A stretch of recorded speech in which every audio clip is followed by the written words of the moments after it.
காலங்காத்தாலும் எந்திரிச்ச உடனே தலை வலிடா அடா இப்படியாடா போடுவீங்க? ஒருத்தன் சொல்றேன், தாய் கிழமை படத்துல பெஸ்ட் வில்லன் அவார்டு முனிஷ்காந்துக்கு தான் கொடுக்கணுமா? ஏய், நான் என்ன பார்க்க வில்லை வர இருந்தேன், ஹீரோடா.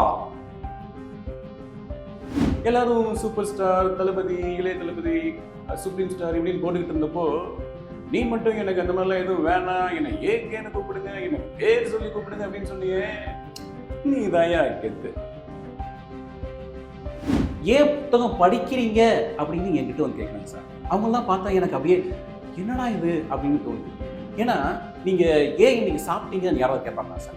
நீங்கள் ஏன் இன்னைக்கு குளிச்சிங்க யாராவது கேட்பாங்களா? அப்போது ஏன் புத்தகம் படிக்க சார்? ஒரு புத்தகம் நீங்கள் படிச்சீங்கன்னா நீங்கள் வந்து ஒரு மிருகமாக இருக்கிறவன் ஒரு புத்தகம் படித்தானா மனுஷனா சார்? புத்தகம் எவ்வளவு முக்கியமோ அதே மாதிரி மதுவும் ஒரு மனிதனுக்கு முக்கியம் சார். இந்த ரஜினிகாந்த் ஆறிலும் சாரு 100லும் சாரு அநியாயத்துக்கு தலைவனாங்க அதை அடிச்சு தூள் பண்ண அப்பதான் நீ உண்மையிலேயே டக்கரா இருப்ப அப்படின்னு யார் சொல்லியிருக்காரு? எங்க தாத்தா. நானே தாத்தா. அது எங்க தாத்தா சொன்னதை இப்ப ஞாபகம் வச்சு நான் சொல்லி. உங்க லைஃப்ல என்னைக்காச்சும் ஒரு டைம்னாச்சும் இதுக்கடா இது ஆனும், இதுக்கடா இதை ட்ரை பண்ணணும்னு ஃபீல் பண்ணிருக்கீங்க? ஆமா, ஃபீல் பண்ணிருக்கேன். நிறைய தடவை ஃபீல் பண்ணிருக்கேன்.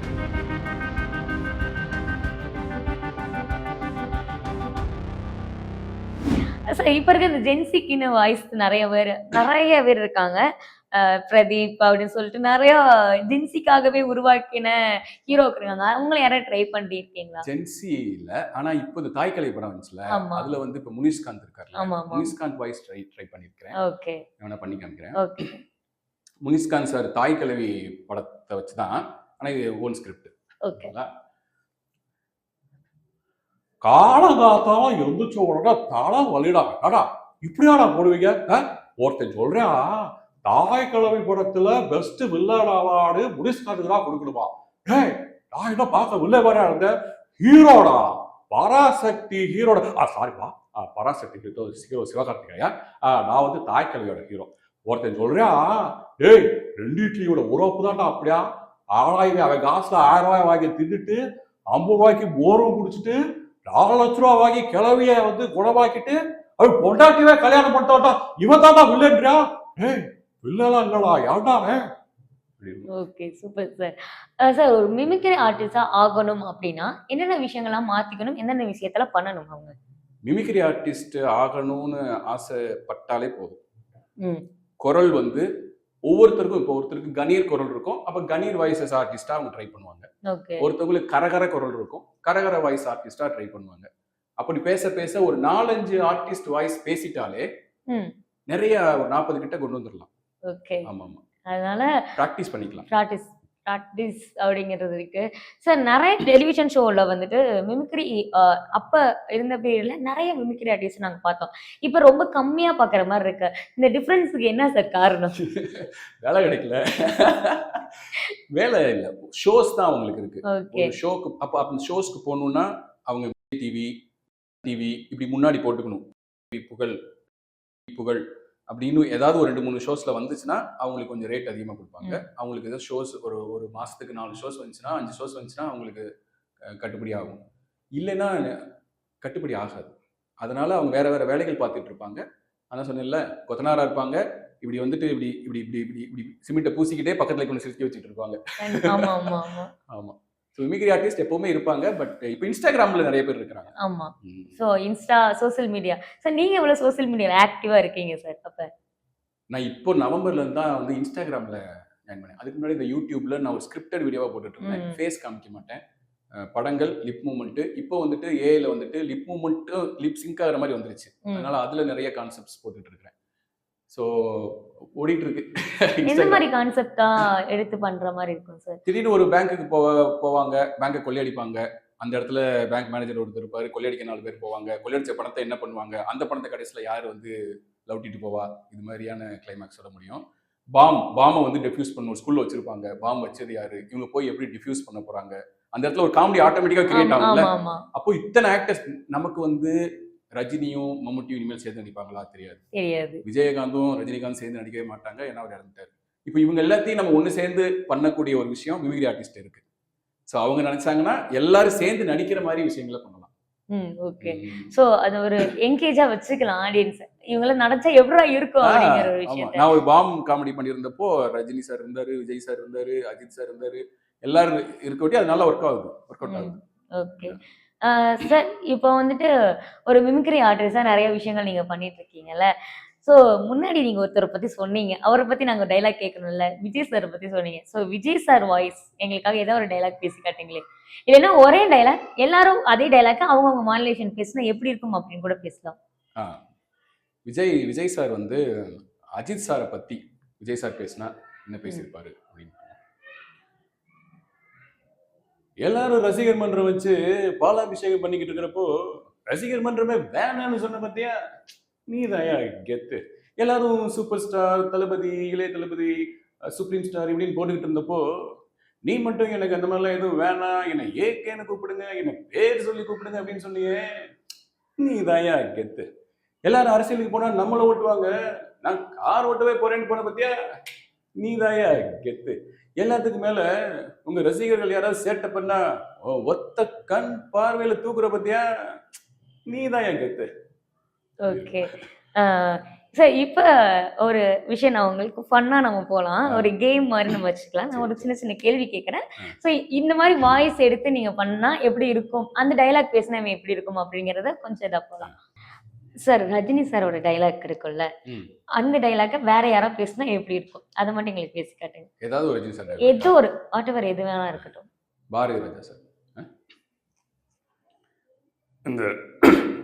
இந்த ரஜினிகாந்த் ஆறிலும் சாவு நூறிலும் சாவு அநியாயத்துக்கு தலைவனங்க அடிச்சு தூள் பண்ண அப்பதான் நீ உண்மையிலேயே டக்கரா இருப்ப அப்படின்னு யார் சொல்லியிருக்காரு? எங்க தாத்தா. நானே தாத்தா. எங்க தாத்தா சொன்னதை இப்ப ஞாபகம் வச்சு நான் சொல்லிக்கிட்டு இருக்கேன். Okay, super sir. இந்த பாரதி ராஜா சார் வாய்ஸ் பேசும்போது எனக்கு இன்னொன்று ஞாபகம் வருது. இப்போ நம்ம எப்படி கான்செப்ட் எடுக்கிறோம் அப்படின்னு கேட்டிங்கல்ல. இப்போ வந்து நம்ம பார்க்குறோம்ல, இப்போ தாய் கல்வியில் ராதிகா மேம் போய் பாரதி ராஜா சாரை பார்க்குறாங்க, ஆசீர்வாதம் வாங்குறாங்க. இப்போ Bharathi Raja sir you should have a national award அப்படின்றாரு. ஸோ அப்போ அவர் வந்து ராதிகா மேடம் பற்றி பேசியிருந்தா எப்படி பேசியிருப்பாரு அப்படின்னு பேசிக்கோங்க.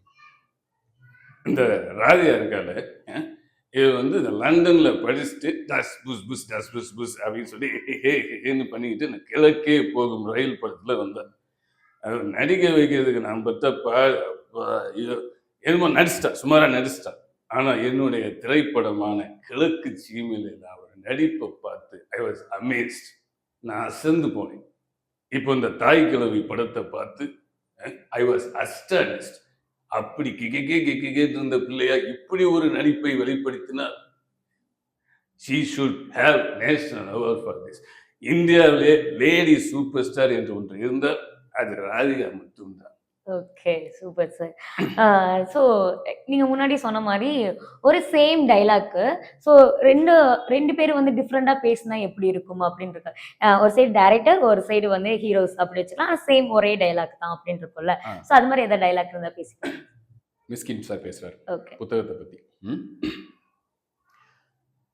சார் ஏன் புத்தகம் படிக்கிறீங்க அப்படின்னு என்கிட்ட வந்து கேட்குறாங்க சார். அவங்கெல்லாம் பார்த்தா எனக்கு அப்படியே என்னடா இது அப்படின்னு தோணுது.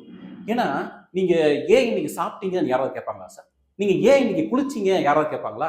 அப்போ ஏன் புத்தகம் படிக்கீங்க சார்? ஒரு புத்தகம் நீங்க படிச்சீங்கன்னா நீங்க வந்து ஒரு மிருகமா இருக்கிறவன் ஒரு புத்தகம் படிச்சானா மனுஷனா இருக்கிற ஒருத்தன் புத்தகம் படிச்சானா அவன் கடவுளாக சார். சார் என் பொண்ணு வந்து ஒரு புத்தகம் படிச்சிச்சுன்னு சொன்னா அவளால் ஒரு நல்ல காதலனை தேர்ந்தெடுக்க முடியும், ஒரு நல்ல கணவனை அவளால் தேர்ந்தெடுக்க முடியும். எனக்கு வந்து 1 கோடி ரூபாய் ஒரு சைடு வச்சு இன்னொரு சைடு நாளையில இருந்து நீ புத்தகம் படிக்க கூடாதுப்பான்னு சொல்லிட்டான்னு வச்சுக்கோங்களேன், இந்த 1 கோடி ரூபாய் என் கால் தூசிக்கு பெருமானம் சார். நான் தூக்கி போட்டு புத்தகம் படிக்க போயிடுவேன் சார். புத்தகம் எவ்வளவு முக்கியமோ அதே மாதிரி மதுவும் ஒரு மனிதனுக்கு முக்கியம் சார் அப்படின்னு பேசுவாரு. ஓகே, ஸோ அந்த மாதிரி இருக்கும். இப்போ வந்து இது மாதிரி நிறைய பேர் அவங்களுடைய தாட்ஸ் இருக்குல்ல, ஸோ அது சொல்லும்போது ரொம்ப அழகா இருக்கும். ஓகே, எலெக்ஷன் பத்தி ஏதோ ஒரு நியூஸ் ரீடர் பேசினா எப்படி இருக்கும் அப்படிங்கிறது மட்டும். சன் டிவில சிவராமன் சார் ஒருத்தர் இருந்தார். அவருடைய வாய்ஸ் தான் நியூஸ் ரீடர்னா எனக்கு ரொம்ப பிடிச்சது. அதுல வந்து அவர் வந்து இன்றைய சிறப்பு செய்திகள், இன்று நாம் பார்க்க போவது எலெக்ஷனில் யாருக்கு அதிக ஓட்டு விழுந்தது, நோட்டாவில் என்பது பெருமிதத்திற்குரியது. ஷாக் ஆயிருப்பாங்க சார் எல்லாரும் கேட்டு. நோட்டால விழுந்தா என்னன்னு சொல்லுங்க. தெரியல சார். நோட்டானா என்ன? நோட்டானா யாருக்குமே விருப்பம் இல்லாம ஒரு நோட்டாவுக்கு ஒரு எக்ஸ்பென்ஷன் இருக்கு. தெரியல சார். டக்குன்னு இப்படி கேட்காதீங்க நம்ம சார். ஆல்ரெடி நிறைய நிறைய நம்ம பார்த்ததுதான். None of the above. Okay. மேல இருக்கிற யாரும் எனக்கு தேவையில்லை அப்படின்னு. None of the above. நம்ம ஆல் ஆஃப் தி அபவ்னு கேள்விப்பட்டிருக்கோம்ல, இது மாதிரி none of the above. above. Okay. அது போட்டா என்ன ஆகும்? லைக் எனக்கு யாரும் வேணாம். உங்களுக்கும் அதே கேள்விதான். அதை போட்டா என்ன ஆகும்? Super, super sir. ஓகே. ஒரு மிமிக்ரி ஆர்டிஸ்டா நெறைய பயணங்கள், நெறைய ஸ்ட்ரகிள்ஸ் நெறைய வந்திருக்குல்ல. உங்க லைஃப்ல என்னைக்காச்சும் ஒரு டைம்னாச்சும் இதுக்குடா இது ஆணும், இதுக்குடா இத ட்ரை பண்ணணும்னு ஃபீல் பண்ணியிருக்கீங்களா? ஆமா, ஃபீல் பண்ணியிருக்கேன். நிறைய தடவை ஃபீல் பண்ணியிருக்கிறேன். எதுக்கு நான் ஃபர்ஸ்ட் டைம் வந்து அந்த நம்ம பண்ண பெர்ஃபார்மன்ஸ் வராது. ஊரெல்லாம் கூப்பிட்டு டிவி முன்னாடி உட்காந்துருப்போம். எடிட் பண்ணி தூக்கி விட்டெறிஞ்சிருவாங்க. ஓ! அந்த மாதிரி ஒரு 2 சமயத்துல ஆயிருக்கு. ம். எனக்கு ஒரு தடவை நான் அதுல வந்து என்ன ஏன் என்ன பண்ணோம்? ஏன் வரல? அப்படின்னு யோசிச்சுட்டே இருப்பேன். ஸோ சரி ஓகே, இப்போதைக்கு அது எடுபடாது போல இருக்கு ம். மக்கள்கிட்ட அப்படின்ட்டு விட்டுருவேன். கொஞ்ச நாள் இருக்கும். அப்புறம் மறுபடியும் நம்மளே ரெஜினரேட் பண்ணிக்குவோம் நம்மள. சூப்பர். சார் இப்ப அப்கமிங் ஒருத்தவங்க மிமிக்ரி கத்துக்கணும், இல்ல மிமிக்ரி ஆர்டிஸ்டா ஆகணும், இல்ல ஒரு பிக் ஸ்க்ரீன்ல வரணும்னு ஆசைப்பட்டாங்கன்னா, அவங்களுக்கு உங்களோட அட்வைஸ் என்னவா இருக்கும்? மிமிக்ரி கத்துக்கிட்டு பெரிய ஸ்க்ரீனுக்கு போயிடலாம் அப்படின்னு நினைக்கக்கூடாது. ம். மிமிக்ரி தானா வரும். இன்ஸ்பயர் ஆனா மிமிக்ரி வந்துரும். மிமிக்ரி வந்துருச்சுன்னா சில்வர் ஸ்கின் தான் போகணும்னு அவசியம் கிடையாது. போனா காசு நிறைய சம்பாதிக்கலாம், நிறைய பாப்புலாரிட்டி கிடைக்குன்றனால போறாங்க. எப்பவுமே காசுக்காகவும், பாப்புலாரிட்டிக்காகவும், பணத்துக்காகவும் நீங்க வந்து கலையை வந்து பார்க்கக்கூடாது எப்பவுமே. நிறைய வியூஸ் வருதுன்னா அது வந்து ரொம்ப சிம்பிளா இருக்குன்னு தான் அர்த்தம் என்னைய பொறுத்த வரைக்கும். எப்பவுமே இப்போ மருதநாள் இப்போ வந்து ஹேராம் படம் வந்து எவ்வளவு நாள் ஓடிச்சு? படையப்பா படம் எவ்வளவு நாள் ஓடிச்சு? 100 நாளைக்கு மேல ஓடிருக்கும். சிம்பிளான ஸ்டோரி, மக்களுக்கு எளிமையா புரியுற விதத்துல இருந்துச்சுன்னா நிறைய நாள் ஓடும். ஆனா இப்போ ஹேராமோட ஸ்கிரீன் பிளே எத்தனை பேர் எடுத்து பேசிட்டு இருக்காங்க? யாரும் பேசல. நிறைய பேர் பேசுறாங்க. இப்போ பேசுறாங்க. இப்ப பேசுறாங்க. அப்போ பேச மாட்டாங்க. ஸோ அது மாதிரி தான். ஸோ நீங்க ஒரு கிரியேட்டிவிட்டியை உண்டு பண்றீங்க அப்படின்னா அது அப்படியே நீங்க அதை கொடுத்துறது நல்லா இருக்கும். Okay sir. அதை விட்டுட்டு மக்களுக்கு பிடிக்குமா பிடிக்காதான்னு யோசிச்சுட்டு இருந்தீங்கன்னா அந்த கிரியேட்டிவிட்டி செத்துரும். குத்துப்பாட்டா தான் வரும். ரஹ்மான் சார் ஒரு தடவை சொன்னார், நீங்க வந்து இது வியூஸ்லாம் பார்த்துட்டு இருந்தீங்கன்னா யூ கேனாட் மேக் ஆர்ட். பிஸ்னஸ்க்காக பண்ணலாம், ஆனால் ஆர்ட் மேக் பண்ணணும்னா நீங்கள் வியூஸ்லாம் பார்த்துட்டு இருக்கணும். Okay sir. ஒரு மிமிக்ரி ஆர்டிஸ்ட்னா எப்படி ஒரு கத்துக்கிட்டு ஒரு பயணங்கள் ஆரம்பிங்க. எடுத்தோன்னே மிமிக்ரி பண்ணணும் ஒரு ஆசை மட்டும் வரக்கூடாது அப்படிங்கிற ஒரு விஷயத்த வந்துட்டு தெளிவா மக்களுக்கு சொல்லியிருக்கீங்க. மிமிக்ரியில எங்களுக்கு எக்ஸ்பெக்ட் பண்ண வாய்ஸ் ஆகட்டும், இல்ல டைலாக் ஆகட்டும், இவங்கெல்லாம் ஒண்ணா இருந்தா நல்லா இருக்குமே அப்படின்னு சொல்லிட்டு ஒரு கியூட்டான மூமெண்ட்டும் எங்களுக்கு சொல்லியிருக்கீங்க. ரொம்ப நன்றி சார். Thank you ma'am. தேங்க்யூ.